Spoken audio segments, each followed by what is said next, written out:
there's a little bit of a record other folks can come back to. Yes, there's one other, there are a couple of agenda items, and I just remembered one of them is picking the time slot.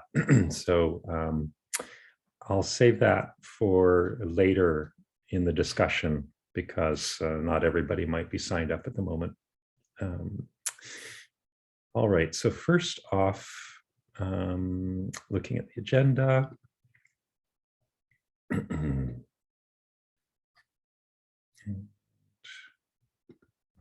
Just a sec, recording, good.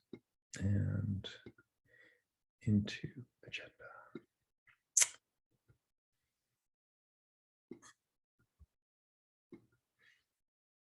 Right, agenda. So first announcement is we're still waiting for a final word on the JFOW 2022 Sweden opportunity for JFOW to be at.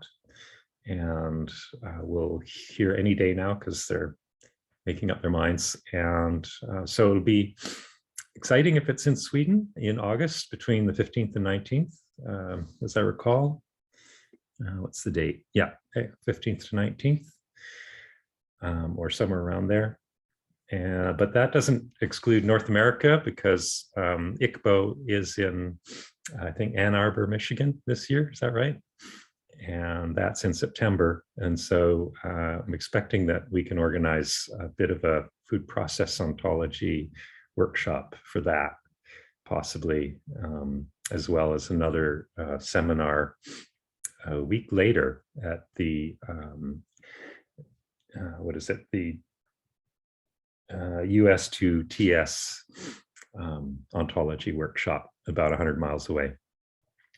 So stay tuned for that. Then other announcements. Anybody else have any announcements for the whole group?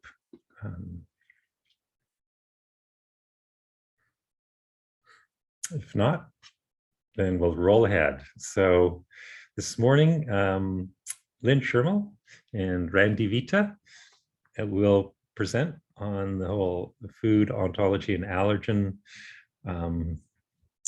research area. And I would like them to just give a little bit of an intro to what they're up to. And perhaps that just falls naturally from the slide presentations. So who would like to start this? I can go first. Okay, great. Like, Randi, unless you wanted to go first? No, that's fine. Okay, mine's short, 10 minutes. I thought more time for Randy's talk. So I'm Lynn Schriml. I run the Human Disease Ontology. I'm at the University of Maryland School of Medicine in Baltimore. I've been running the disease ontology, more than 18 years, I guess. It's a while.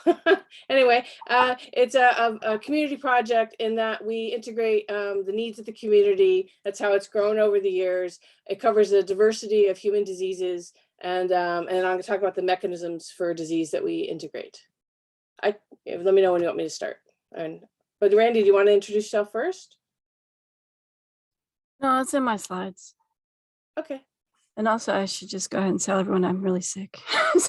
Oh, I'm sorry. I'm coughing or sneezing or hard to understand. I'm sorry, I can't breathe. Sorry, you're not feeling well. But I'm here. You're here, and I hope you feel better soon. Do you want me to go ahead, Damien? Should I share my screen? Share the screen? Can I do that? You're muted. I think I'm making you a co-host, so hopefully that's enough. I see it. Yeah, it popped up. Okay, I'm good to go. Okay. All right. Thank you, everyone, for being here today and maybe make this larger and learning a little bit more about the human disease ontology. So, as I was saying, this is very much a community project in that, and though my team runs it at the University of Maryland, it is driven by the needs of the community.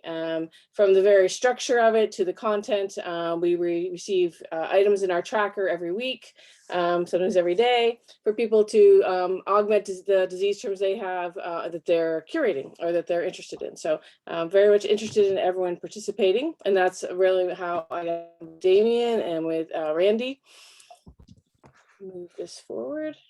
There we go. Okay, so I'm showing you here is a snapshot of the human disease ontology, just the page. I'm looking at COVID actually. So this is our website.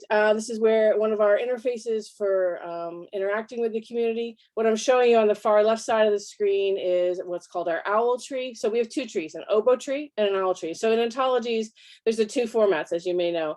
The oboe tree you're seeing in the middle, this is just human diseases, and this is how we started out. Identifying the various etiology causes of human diseases, and we reclassified over a number of years the breadth of human disease into these etiological categories to have really a clinician's point of view for disease. In the last, I don't know, 5, 8, 10 years, somewhere in there, we have also been able, the technology's advanced that we can use a different format, the OWL format, to have other ontologies such as the food on help us to have better expressivity in the how we relate to human diseases, so that we can look at the mechanisms of disease. We can relate two diseases that share a common mechanism through these other ontologies, and these are called imports, the ones on your left. I'm pointing to two of the more recent ones we've integrated, age of onset, and then one we've actually created for use, disease drivers, that we're just starting to integrate into the system, because we want to have additional areas where we can have the deeper information about human diseases integrated, and for querying and data extraction and annotation of other types of data. Other thing I'll point out on this slide is we did publish an update in the nucleic acid research database issue. This last came out online in the fall, but in print in January. Yeah, so this is really just showing you our website and the kind of the diversity of things we do. The website links at the bottom if you want to explore a little more. One of the things I wanted to share with you is how we are advancing our understanding of human disease. So when I started working on this project in the early 2000s, we really only had, looking at genetic basis of disease and syndromes, where was anatomical location of the disease. For the last number of years, I have a clinician team, part of the project. We've worked out how do we look at the more complex diseases. We've worked on single gene, single diseases, infectious diseases, all those kinds of things. But how do we get to the harder ones that are to classify? How do we get a better grip on those mechanisms that are driving the disease? And this is showing you the data model that we developed. Really, we want to look at different environmental drivers. These include allergens and then many other things you're seeing here, so that we can have a better understanding how diseases relate to each other, how they can be used in differential diagnosis as well on the clinical end. Again, representing these all in this graph, which is our ontology, that allows the inferencing and the connections to be made. Here I'm showing you a little bit about our allergic diseases. So if you walk down the tree from disease down to immune system diseases, we have a branch called allergic diseases. And when we're doing this, we are defining them in collaboration very much with IEDB, Immune Epitope database, that Randi will talk about in a minute. But again, with the food allergies, we were working with Damien as well, that we have very specific types of allergies for different types of allergens. So here you're seeing egg, fruit, nut, other things.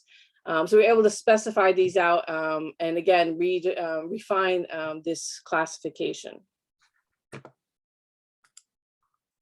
I'm showing an example here what the page looks like. So in the back end of the ontology, we're making the connections that this Atlantic cod allergy is really a fish allergy, and where we're using those complex disease aspects I mentioned, we have in ontologies a relation term called has allergic trigger, which actually Randi, I think, proposed it years ago, to the particular organism that is the trigger. Now, this kind of ontology annotation, really, or note taking within the ontology allows us to really explore and expand the types of triggers for allergens. So we can include, we do include foods, organisms, all sorts of things, but allows us again to have a more expressive description of what the disease is. And I'm showing you just one more slide of what the pages look like if you're going in allergic diseases. Because the data is connected within the back end of the ontology, any other disease that has an allergic aspect to it. So where there's hypersensitivity in that disease, say on the bottom right, the second up, Loeffler syndrome, we can then annotate that piece of information on that syndrome and then infer the parentage to allergic disease, so that the data that we receive from Randi and her group, we're able to integrate that information into the ontology itself to enrich it. With very specific, these sentences that really define it very specifically. And that's it. I made it quite short. This is my team, clinician team at the top, my bioinformatics team at the bottom, working again together to bring the information in and making it as rigorous as possible ontologically. That's it. It was really quick and dirty, but intentionally, so that we could have more time to discuss. Yeah, great. Right off the bat, I see a question from Magali. Connecting allergens to the well, you've connected the disease to the food, but yeah, are we going to get into the whole That's a little bit more my talk. That's right. That's Yeah. what I was thinking. Yeah, Right. it's a paired activity. Yeah, so the allergens themselves, I think, are more on Randy's side. If there was a particular allergy, like our categories are much broader with what the disease is, not like down to the protein level, what Randi would talk about. But again, the mechanisms that I showed you allows us to have, like, say the community decided at some point we had to have that information in. The ontology is now set up so that that's all possible. Okay. I have one question myself. This isn't about allergies per se, it's about toxins. Do you have any, is that considered a disease? I mean, the effect of a So toxin? we're starting to put them in with the disease driver. That's for the environmental drivers. Yeah, we are starting to look at toxins to put them in. Okay. We have a lot of toxin data too, Lynn, if you want. Oh yes, that would be fabulous. Yeah. We just, so then the last year we got the data model together for the environmental drivers. It took about 6 months to get the ontology aspects approved by the JFOW Foundry, and now that is actually in place so that we have the right relation terms we need, and now we're starting to put them in. So yeah, that would be great to team up on this. In terms of those relations and those models, is that something I can go to your DOID website, your disease ontology website to see? Yeah. Okay, great. Yeah, and then go ahead. There's a question. Cross references. So they would have seen those on the slide. So cross references for us, we're cross referencing other clinical vocabularies, their disease terms. So I research what are the corresponding other diseases, and so MESH, ICD-9, SNOMED, and then we link them so people can walk between clinical vocabularies, because as you know, data sets are linked to different systems for diseases for different purposes. And so this mapping, we have around 38,000 of these cross mappings to allow people to connect between data, and that's what people use quite a bit. Okay, but ontologically, it has no meaning then. You make no guarantee to equivalency. It's basically a human being link. We create them in the ontology, and we use SCOS mappings when they are not equivalent. All of our cross references are one-to-one equivalent mappings, but we use SCOS broad and narrow mappings as another annotation because every system doesn't always align. The people split and lump subtypes of disease. So we do use it ontologically that way so that it can be inferenced over. Okay, but what made you decide to use SCOS versus actual subclasses? Those are you mean, ontologies. okay. And see, they're not ontology terms. Yeah, they're not ontology terms. ICD-9 is just a book of diseases. Yeah, they're not ontologies. Yeah, we're linking to resources that the reason the disease ontology was created is there was no ontology for human disease back when it was started, and these were just, like Randy was saying, these are just lists. So ICD-9 or MESH, sometimes there's some hierarchy to them. None of them are ontologies. So we use the SCOS mappings in our internal one-to-one cross references to be able to bring that clinical information into an ontological context. Okay, so you can't run inference over it then? You can. People do all the time. Yeah, no, you can. Well, if you're linking to a non-ontology, how can you run inference? You can run the inference within our disease ontology, the way we encode them. Okay, but not over the cross references. Well, you can use, well, you can over the cross references because they're one-to-one connections with the diseases. So in that way you can. People do, they're looking for lumping and splitting of terms where knowledge is expanding. The dividing line between what OWL inferencing can do and what you get into with SCOS vocabularies that have these wishy-washy, broader, narrower concepts. Oh yes, that's that's what do you call that? That's the devil's or the Achilles heel of data interoperability right now. Yeah, very much. I mean, and we introduced the SCOS mappings about 2 years ago because it's difficult to keep track for people to keep track of when things are splitting and lumping. So say mesh only has one term where we have 3 genetic subtypes. We want to be able to identify that situation for people. So instead of not having a mapping at all, at least we can map to the higher level term, and then and the subtypes don't have the mapping then, just the parent term. Just a side. We think of those as extra information. I mean, the ontology is the disease ontology. The XREFs are just extra synonyms, extra information. Yeah. From things that are more common to different fields. So some people are really familiar with mesh and they like to use those words, but that's not an ontology. And then ICD-9, ICD-10, that's for billing purposes. So clinicians tend to think of those names. So they want to look up by those names, but that's just invented to bill people in the clinical setting. Yeah, and I've seen people use them to cross map between different resources that use particular vocabulary. Yeah. And so they're doing the connections that way through the mappings. The OboFoundry SSSOM project is all about trying to tease out more specifically what the semantics are in a map. Yeah, that's a newer project. Yeah. It'll be interesting to see how that work comes together. Mm-hmm. And we've been doing mappings for 15 years. So ours have been integrated for a long time. Okay. Well, data more useful. Yeah. Let's go over to Randi now and hear about the Epitope database and specifics. Okay, can you see my screen? Yes. All right, that's me, Randi. And I work at the Epitope database. And I'm going to tell you about the allergy data that we have and a little bit more about allergens.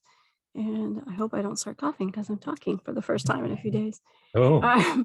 So IDV is a free NIAID resource of infectious disease, autoimmune, allergy, and transplantation epitopes. So we capture experiments from the literature. I didn't fill out my something million experimental assays because I've been off the past few days, but it's around 5 million, I think right now, 6.3 maybe. So we have a team of people who put this data in. It's from the literature and experimental data. And the only thing I want to convince you of is that epitopes are important to everyone. The epitope is the part of the protein or the carbohydrate or the lipid that the immune system recognizes. So the immune system doesn't recognize the whole flu particle or the whole COVID virion. What they recognize are small parts of proteins. And so when you mutate a small part of a protein, you may lose your immune response to it. And that's why you need a new flu vaccine every year. And that's why we're having so much trouble with COVID, because one mutation from one protein to the next, you may lose your immune response. So our database is all about what those epitopes are. So this tells you how to create your vaccines, or for allergy, it tells you how to create your immunotherapies to prevent the allergy or to treat the allergy. So our curators read papers and they put the data into our structure using a web form. And that web form accesses a bunch of different ontologies so that they pick ontology terms when they're curating. And this interface, it's free, anyone can go there, and I'm going to show you how you get at the allergy data. Most people search by the organism source. So if you're looking for peanut, if you're looking for cat allergy, if you're looking for, there's even celery allergy, you can search by the NCBI name. And we have all the synonyms and the shorthand names and the common names. So you just start typing and you can find it. or you can search by the allergen name itself. And allergens do tend to have really nice, succinct, cute names that everyone knows, but lots of proteins don't. So if you're looking for nucleoprotein from a virus, you're going to get a list of 1,000 different nucleoproteins because every virus has one. For allergens, it actually works pretty well because they're spelled D1, 2, 3, 4. There's ARA-H1, 2, 3, 4 for peanuts. So those are the two main ways to get at the allergen data. You can also look at, does the host have an allergy? And this is the disease ontology hierarchy that you use by using our finder. You can start typing and it will autocomplete using all the synonyms and those cross references Lynn was talking about.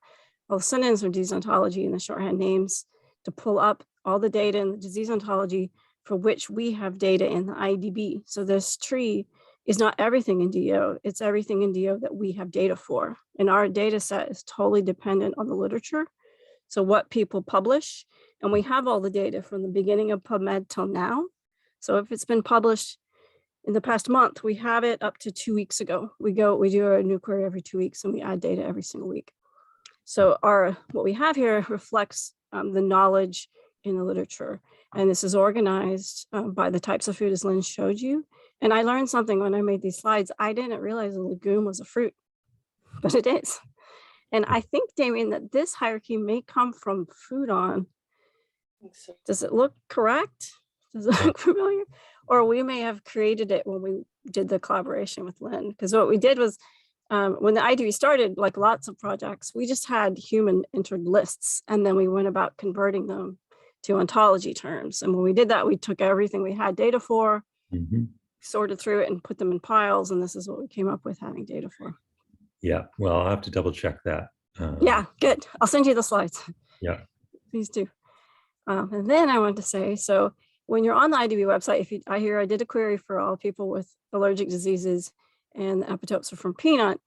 These are the allergens for which we have data.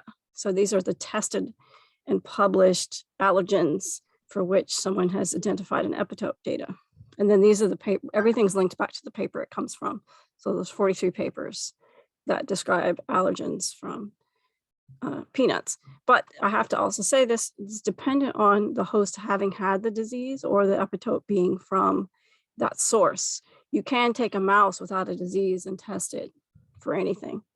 And we also test healthy subjects. We capture positive, negative, and healthy data. And so these names here are taken from IUIS. And I'm going to talk a little bit about IUIS because they're the people who establish what is an allergen. So that is how we know what's an allergen. We don't decide that ourselves and we don't let the authors of the papers decide it. IUIS is a formal board of people that meet and we use their names and we use UniProt reference proteomes. So when you go to UniProt, this is what those proteins look like. They're not those nice allergen friendly names. These are the names that allergens use. These are the names that people submitting to UniProt use. So we take whatever is here, we add it as a synonym, but we display the immunologist friendly name because the IDB exists for immunologists and these are the only names that they recognize. And then I'm going to say this is what happens when we put all the data together. You can see this is the length of the protein. This is the ARA-H1 peanut protein.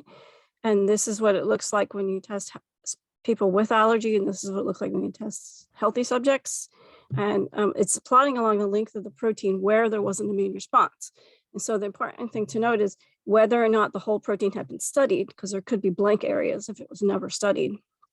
But here it's been studied really heavily because I picked peanut because it's been studied for many, many years. So there's a lot of time to accumulate a lot of data. But everyone who's allergic to peanuts may be allergic to a different allergen in that peanut, and they may be allergic to a different region of that protein. So this is the whole protein, and where you get one person having a positive reaction, you got other people having a negative reaction. So there's not like one point that is the universal allergen for everyone or one allergen. So let me go back here. So these are these different allergen proteins. The number of responses for each individual is going to vary. And also we also are limited by what's been tested. So if a bunch of researchers tested ARA-H1, 2, 3 for huge cohorts, you get a lot of data. But if some of these other allergens were barely tested, you don't really know how allergenic they are. You don't have an idea until it's been tested very thoroughly to find out. So there's only 2 or 3 papers showing something. you can't conclude anything. So that's again why we rely on IUIS, because the data alone is incomplete, and the variation between subjects is great. So what we have in the IDB is 5,300 allergy epitopes for food, and that's 7,500 experiments from 164 publications. And for a species that's allergenic, not all of their proteins will be allergens, only some of them. And then the expression locations, and this is something Damien asked me about before, it's not documented necessarily. So like, which part of the plant is this protein expressed? I don't know. If you come up with a resource for that, we'd be interested, and we could incorporate the information into our database quite easily. So if there's a resource for that someday, that would be cool. But it also varies, and it's not necessarily studied. And then the same species can have different types of allergies. So you can have a cow milk allergy, or you can have a cow meat allergy. So they're both from Bos taurus, but they're very different food products, which is why Food On is good, because it helps us distinguish those. So this is IUIS, it's the International Union of Immunological Societies. This is where we get what is an allergen from, and you can download, not exactly sure where you find it, but you can download all of their data. Here I show a table. So they tag which allergens are food, because there's lots of other, pollen allergy is probably what I have right now, makes up a big part of what IUIS has, but they also have, dust mites and cats and dogs and wheat. But here is food. So they have 399 allergens tagged as food allergens. So these might be interesting to you, and this might answer the question that was asked earlier. These are the allergens. And each of these has a representative UniProt ID when you export their data. And if you need that and you can't find it, let me know, because we use this regularly to update our protein tree. So I know we know how to get the, actually I have a Google Doc with all of them in it, the UniProt ID, but keep in mind it's a representative UniProt ID. So area H1, may have 100 proteins in GenBank and UniProt, and they may differ slightly, but all of them are valid allergens. So what we do is we group them using identity. So if it's the same species and 85% identical, they're all the same protein, and we display it as this name. But when you click on that in our tree, what you're getting is every single isoform that was ever used in our data. That means area H1. And then the little window is blocking me. So although there are 18 official peanut allergens, we only have data for 7 so far, and that's because that's what's published. And we don't get involved in telling people what to experiment on, and it's really NIH's deal. So we just take what we get, and we keep going back for more every week to look for more data. Okay, can I ask a question right here? So, yep. The IUIS folks are talking about allergens, their data granularity from this table. This is coming from IUIS? Yeah, this is the website. Yep. Okay, so they're only going to, they're not being more specific. They're just calling it food. Yes, right? They're not being more specific. But so if we have data for it, we do break it down further, and I'm going to show you that. Okay. But we may not break it down as much as you would like, because, well, I'll show you and you can tell me. Yeah. Yeah, they only have food as it. So on our website, this is a detailed view of what our data looks like. There's way more fields. We have about 400 fields for a T-cell assay, for example. But so our curators pick the host whose immune response it was. If they had a disease, they pick from a disease ontology identifier. And if they have a disease that is caused by something, that goes in this field here. And so what we have what we call product of organisms, and we have fruits, vegetables, milk, meat. I don't know, I should put the whole list up. We have a list, and we've been mapping that list to things that are in, I think somewhere in BTO and somewhere in ONVO. I'm not really sure. So if you want to tell us what ontology is best, because they're not all foods. Mm-hmm. Toxin is one of them too. So if you want venom, snake venom is something. So if a person's bitten by a snake, we don't pick out what protein they were exposed to. We say they're exposed to the whole venom. If they have an apple allergy, we say they're exposed to the whole apple. We don't try and figure out, did they eat the peel or did they eat the core? We don't get into, so we're a little bit more granular, but not great. But we do, something we're constantly working on is mapping every single thing to an ontology term. And this field is up for this year. I've been working on it. So Damien, if you'd like to see that list and give input, that would be great. Sure. And we can also separate fruit and vegetable. We did that originally because we didn't have that much data, but now enough data has been accumulated that we would be separating them at this point. Mm-hmm. And then we want, for us, it's very important to have links between the fields. And this is the reasoning and for us validation. So when our curators pick one field, we want to auto-populate another field and then let them change it if it's potential possible to be changed, or to validate that the choice they've made is viable. And when we started this out, we had fruit is produced by some apple, and we used the ONVO terms. And then Damien came along and we changed it to apple food product using food on. And as Lynn showed, we use has allergic trigger some apple food product. So that's how DO and the food get linked to each other. And then within, on the next slide, I talk about how the apple food product is. So, but the textual definition says it's triggered by the NCBI name. And for us, we want validation between these two terms. And right now it's a little vague because it's separated by what is an apple food product.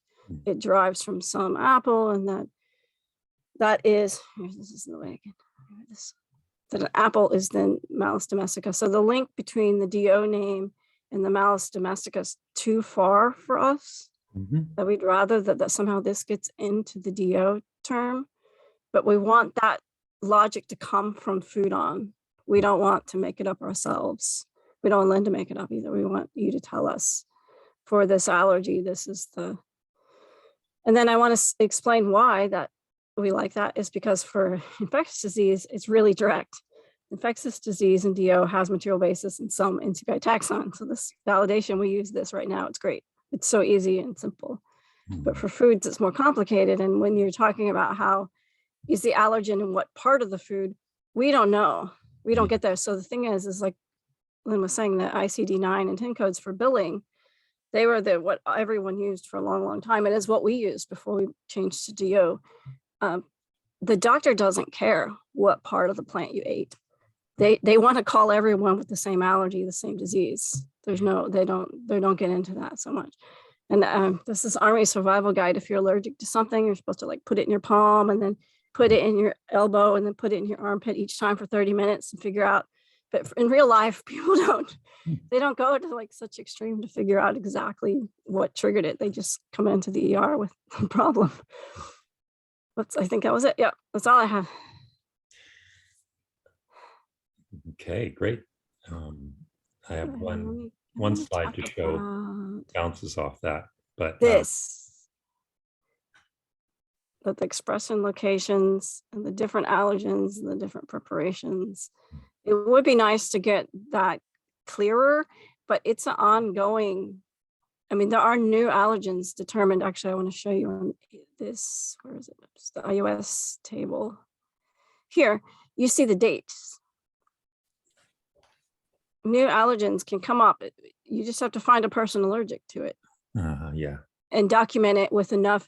They do particular tests, like say an IgE measurement has to be high enough above a certain level of over control and not present in healthy people with a large enough data set of people. And then they document it as an allergen. So it's not a static thing. And then once it's established as an allergen, then people start studying it and then you get more data. But I think iOS will give you a good amount of information. Mm-hmm. Okay, our the first question by Magali. Yes, thank you. Thank you for this presentation. I hope you hear me. Yeah. Yes. I am in France and I am working in RAE, and in my team there is a team, in my unit there is a team working on allergy, so I am a little familiar with the topic. And just a question, because I don't understood if your immunome data I guess this is serum from patient reacting with allergen. This type of data?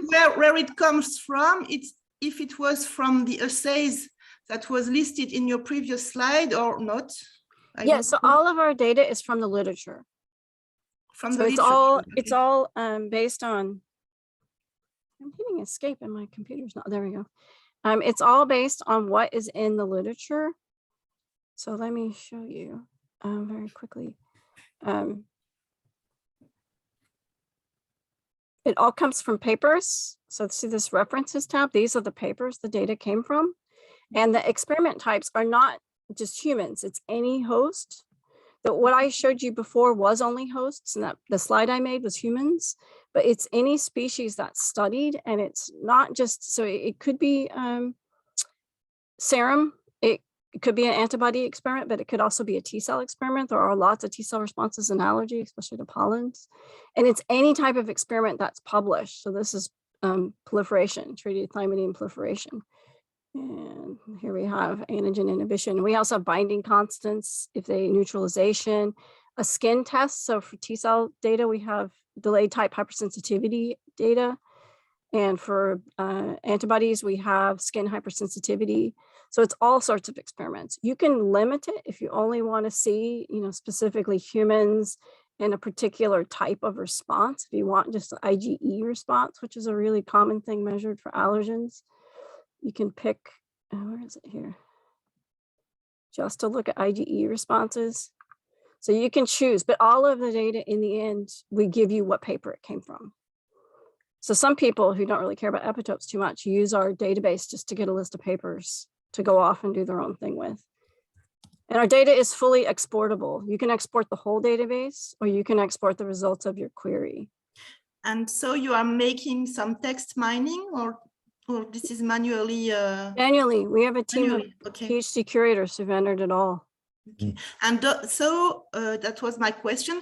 In the table, the spreadsheet you shown with different kind of isoforms, there was a number of assays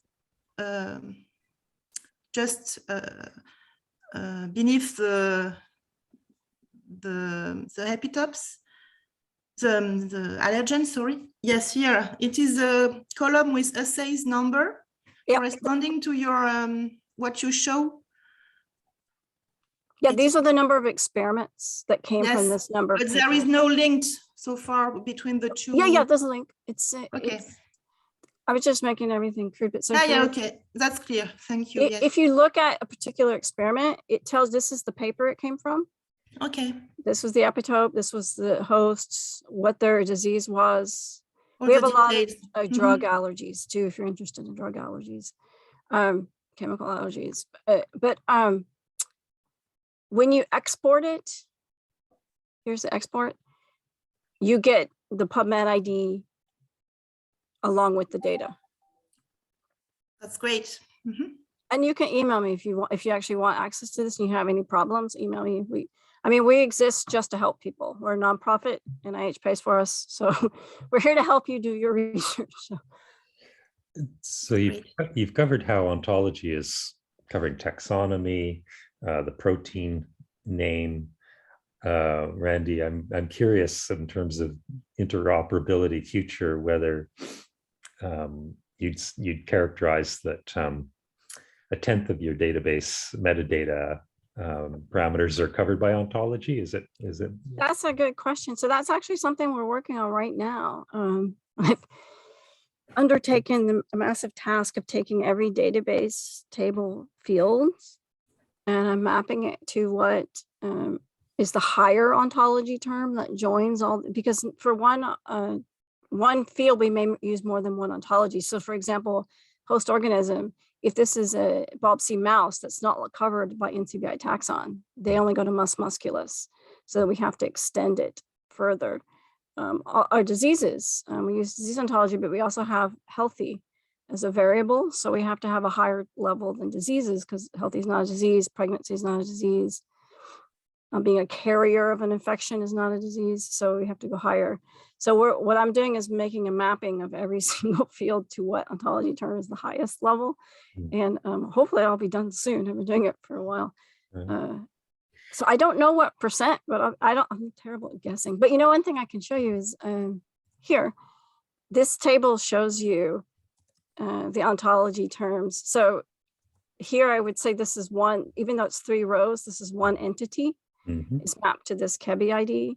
The hosts are always mapped. We don't match age. Here, chronic is actually matched to OGMS term. That's just not showing up yet. This is all one term, which is the KEBI. The assays are always OB. So we break them into separate fields because our users like to sort. So they might want to sort on nanomolar, or they might want to sort on the cytokine measured, regardless of the platform. So, but these fields are all one. Numbers, we haven't mapped any of these yet, and this is mapped. So a lot of them are mapped by blocks. Neat. Okay. But our goal is to ontologize it all, because we don't want people typing anything. Gotcha. Typing is bad. Yes. So just a note, this one upcoming technology is the Chris Mongal's group's LinkML specification that you can actually describe clusters of ontology terms without having to create an ontology per se that brings in the different levels and allows you to pick from more than one ontology without having to do complicated mapping within an ontology, in other words. So something to look into after you've done your next round. We do have one thing that we do is because of our user base are immunologists, we trying to think of the right word to say. I want to say coddle. we only expose them to things that they will feel comfortable with. And our PI is our prime. We use him. We do all, Bjorn and I and James, we do all this ontology work, and then we take it to our PI. And he is like, I don't understand any of these words. Like, think of the OB assay labels. Yeah. They're way too long. They're way too confusing. We don't show those to our users. We have to handhold the ontologies because the way they come to us, they're not friendly to our user community. So these are OB assays. Right. See how simplified these labels are. Right. What you're going to get in OB. I totally understand really that. Long yes. RDFS labels. Right. So we do have to prune. We take out things that aren't relevant, but we do that automatically. But we create our alternate terms for everything. Because we found that that's the best way to get people to adopt ontologies. Is to make it not scary. Right. And also it helps our curators. They're faster this way. Yeah. Our curators only interact with ontology trees. Yeah. Okay. Question from Kate Thornton. Thank you, Lynn, and thank you, Randy, for these presentations. Randy, on your slide 15, when you were saying that you were interested in a more direct link, I'm wondering if Damien recently wrote up the results of some sparkling of food on data that he and I worked on, where I had to do something that was similar to what I think I understand you're trying to do, where I was, I have a knowledge base that has food items, and it had the NCBI taxon names already in it. And I wanted to map those food items to an appropriate food on identifier. And I knew that food on had the NCBI taxon information as well. And so I was trying to go from the food item to the NCBI taxon information. So I'm just going to put a link in the chat of the results of that work that Damien and I did, and Damien kindly wrote it up. So I thought that could potentially be helpful as you're looking for this more direct link.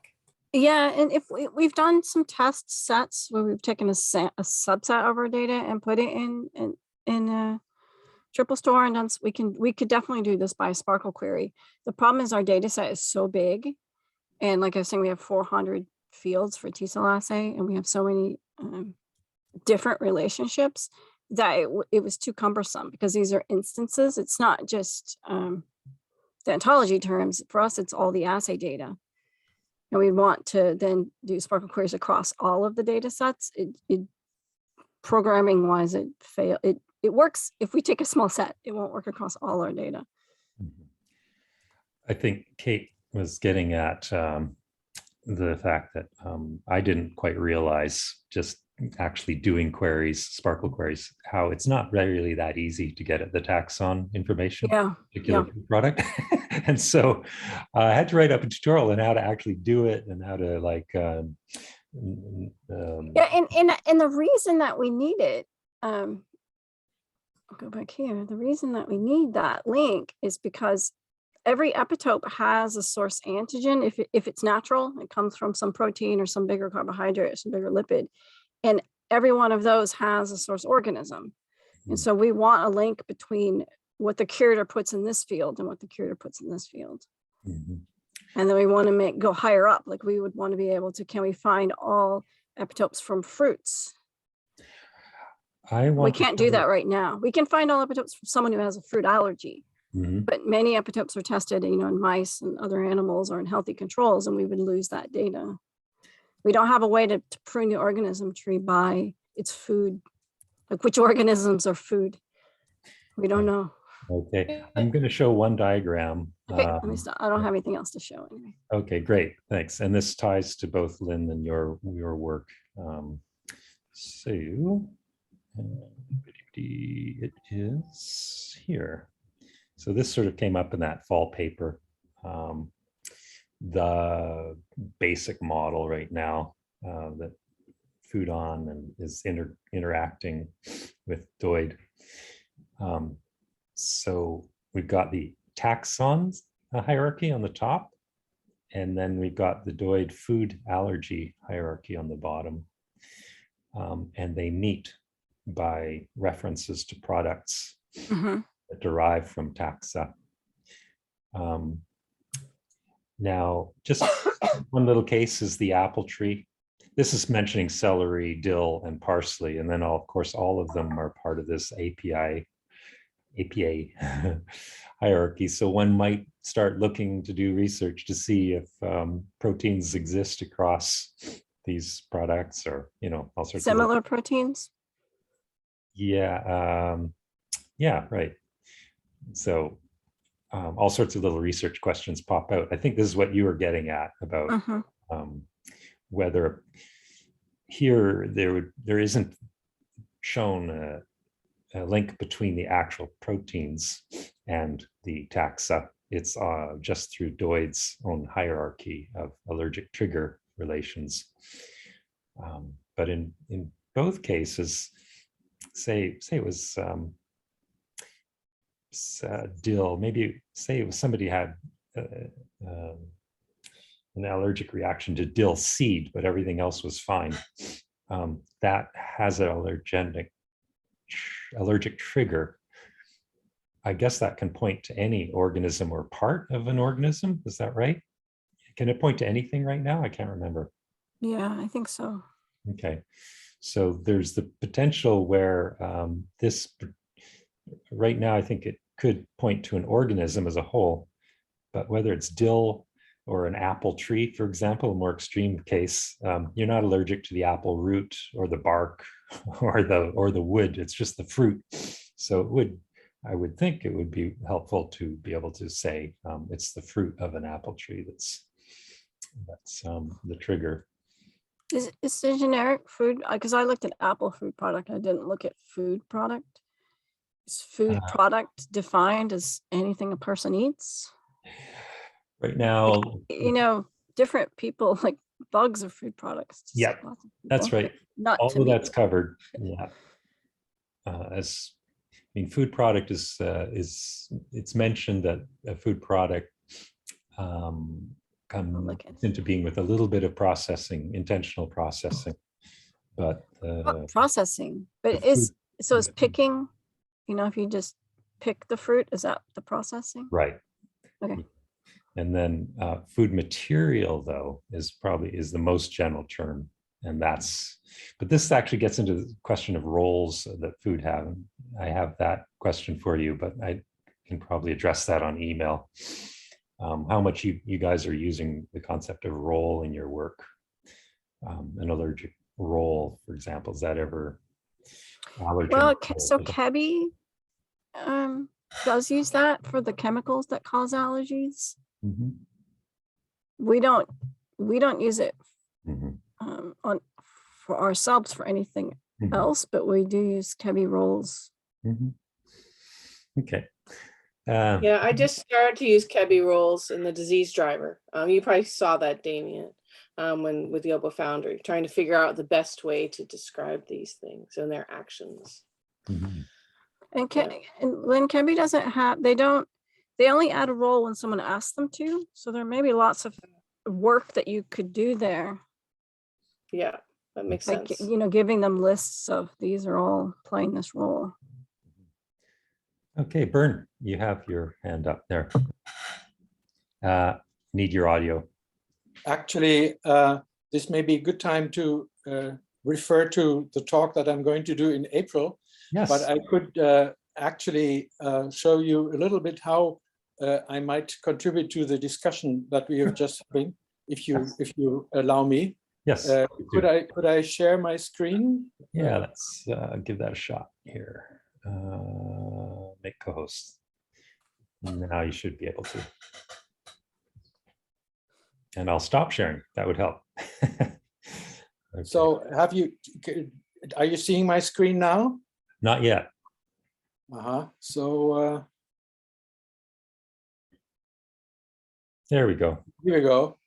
Okay, so my talk is going to be about qualitative configuration of food in the bioontology, and I'm not going to tell you about this, but let me start with a disclaimer here, or with several disclaimers actually, that I'm not a specialist in any of the medical terms, and the idea is really to eventually merge the bioontology or the principles that we have that are underlying it with food on, and I'm still digging into food on at the moment, so please bear with me, and eventually we hope to merge. Now, with respect to diet and so on, the idea in the bioontology is to start from the person that has a certain disease, very primitive, you might say, but the disease will eventually require a diet. So I think it's important to distinguish the diet issue from the food issue and have something in between. In other words, with these configuration triangles, to first see and analyze what kind of disease a person has, of course, for example, some kind of allergy, and then to model the relationship between disease and the restricted diet. And then in the next step two, sorry, one step before, to model how a particular diet, what kind of food it allows. And then the person is allowed the corresponding food. Now, again, something which I find quite important is to say that this food here actually means the food source. That's what we were discussing, the animal and so on, but not really the animal. It's the food that derives from the animal that we are referring to. And then eventually there are all these food products and dishes and so on that comprise ingredients. But if we map the diet or the disease for that matter to this core of everything, and I understand in food on you have a similar concept of a core, then all the rest of how dishes are allowed or not allowed for certain persons can be derived. And the deduction aspect of the ontologies is the important thing that I'm mentioning. So in the biolontology, you have all these medium, you might say, stubs for things that that really experts should be treating. And I'm very much looking forward to actually in the future relating to the experts in the field of medicine and so on. And at the moment, this is just stubs to analyze how these things could be modeled. And of course, you have to map the food source to the corresponding biological animal in a sense. But I think it's very important, again, to distinguish between the biological entity and the food source, and then to model ingredients and food products and dishes and so on in an onion type fashion into this food source, as I said before. So then if you have some disease, for example, gastro reflux, whatever, it requires certain diets. That's what it's being modeled. And then the corresponding diet will be related to corresponding aspects of the food. For example, pungent flavor compound in a pungent food diet and so on. And the diet will then, as I said, relate to the food source, and eventually the dish will map into the food source. So, sorry, if you look at my previous diagram that you saw with this mapping, it will be refined, and that's what I'm going to talk about later with more granularity, so that you can then describe very much more precisely what kind of level you are expecting from the corresponding dish or so. And if you look at the ontology itself, then of course this is very primitive from a medical point of view. You have some certain diseases and or allergies actually, or intolerance, whatever. And then the diets, if particular allergy, let's say, or pregnancy condition, whatever, requires certain diets. And then these diets will, as I said, refer to corresponding food items. Now, I have extended this also by things like preferred diet, for example, religiously restricted diet, halal diet, for example, no alcohol, no pork items, and so on, and certain slaughter kind of things of animals that are forbidden. This gets a little bit complicated, and I won't bother you with that, but that's the level of detail we can expect from this kind of modeling. And I hope that this will be a contribution eventually to the discussion about diets as well, because of course, if you talk about the food source, it's not just the animal, it's the part of the animal or the part of the plant, whatever we're talking about. That's yes, can be expected, I think. Yes, and I see that by your work here that this has a natural marriage to the ontology for nutritional studies, which has tried to take a big whack at defining these kinds of diets. Yeah. I apologize for not having looked into all these details with food on yet, but eventually I think we will be coming together, I hope.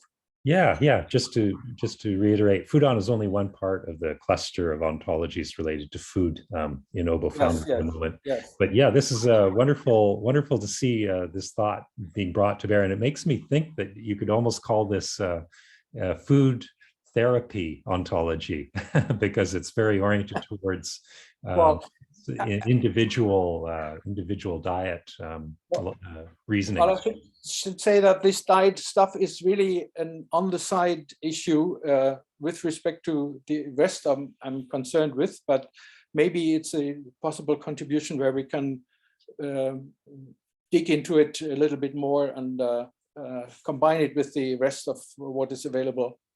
Yes, yes. Okay. Well, how about we finish off? Thank you, Lynn, and thank you, Randy, for having this quick dive into your world and raising some questions, which perhaps we can take a bit further on the food on issues or the joint food ontology work group issues page around another relationship or two needed, as I see in the chat board. I'd just like to take one glance at the if you could stop sharing, Bernd, or I'll stop sharing for you,